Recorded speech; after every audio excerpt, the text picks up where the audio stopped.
Hey guys, Sean here with the Young Outdoorsman, and today I'm making a quick video on how a younger person or a person who doesn't have too much money to spend, how they would organize their tackle box. So let's get right into it.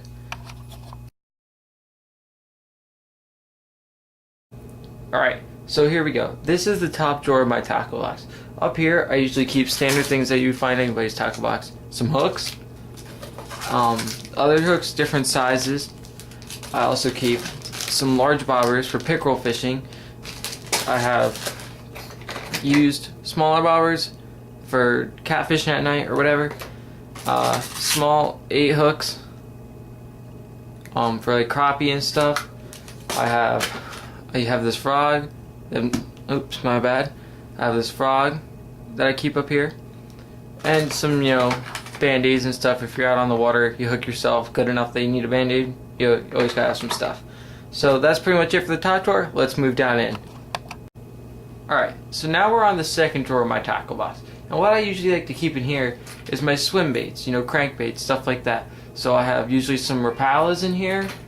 But I think these are all Rapalas. I have a couple doubles because this one works really good for a nearby reservoir by my house that we're allowed to fish in. It's an old reservoir, and it's a deep reservoir, so you can use these, and they actually work very well up there.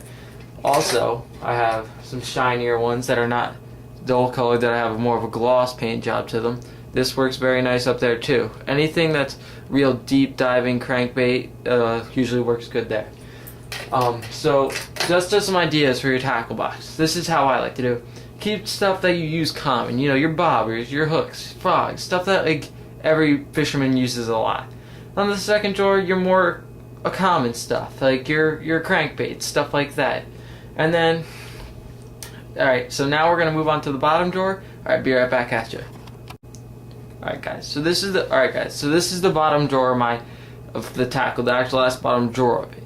On this drawer, what I usually like to keep is spinner baits, because I don't use spinner baits too much. So I have some newer stuff in here that I've never really used because I'm not a big fan of it, and some other stuff like that. I also keep trailers in here and used worms. I always like to keep these around. Here I have like a 4-inch Senko, standard. But it's not that beat up. It might not have great scent to it anymore, but if you're in a hurry and this is the only thing you can get to, makes a big help.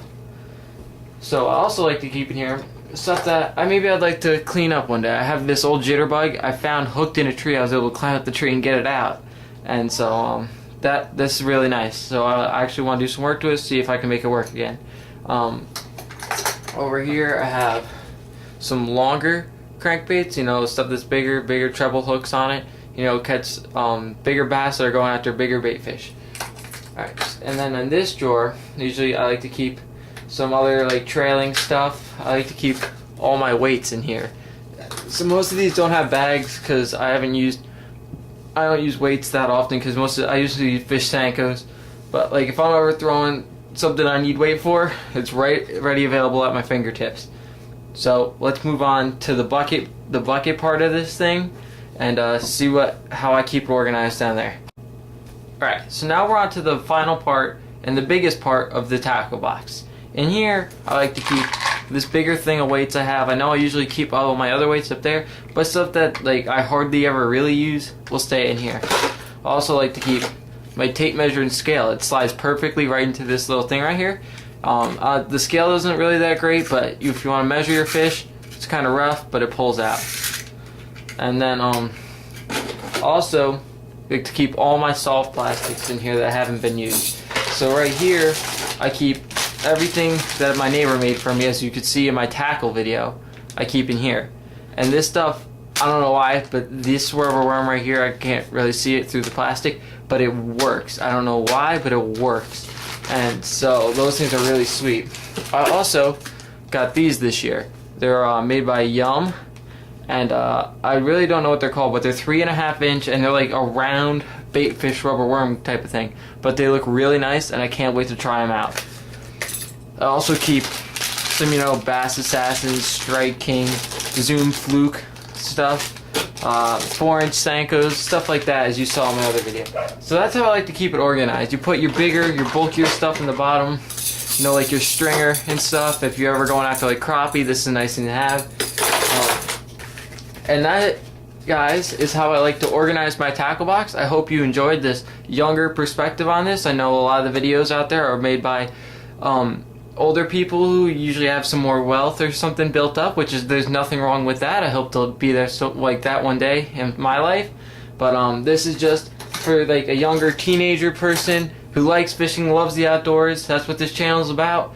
And I just wanted to show off my tackle box, give some other people, younger people, some suggestions on how to organize it. And have a nice day. Please like, comment, and subscribe. Thank you very much.